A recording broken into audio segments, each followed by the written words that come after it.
Normally આપણે એવું વિચારીએ કે તમે કેટલી મોંઘી વસ્તુ ખરીદી શકો છો, એના પરથી નક્કી થાય કે તમે કેટલા ખમતીધર છો, તમે કેટલા અમીર છો. પણ એનાથી થોડા આગળ જઈએ તો તમારી પાસે એવી કેટલી વસ્તુઓ છે જે ખરીદી જ ના શકાય, અને જેની જોડે સૌથી વધારે એવો ખજાનો છે જે ખરીદી ના શકાય, એ મારી દ્રષ્ટિમાં સૌથી અમીર, સૌથી ખમતીધર છે.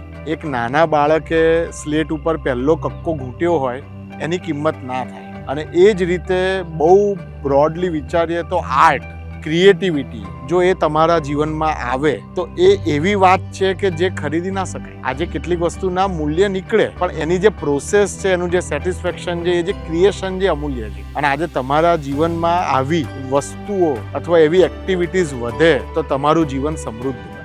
DNC આર્ટ્સકેપ એટ રેવર, એમાં હું માનું છું કે એક એવું કેનવાસ, એક એવું ઇન્ફ્રાસ્ટ્રક્ચર, એક એવી દુનિયા ક્રિએટ થઈ રહી છે જ્યાં આપણે બધા આવી જ રીતે બહુ સમૃદ્ધ બનીશું, બહુ ખમતીધર બનીશું, બહુ અમીર બનીશું.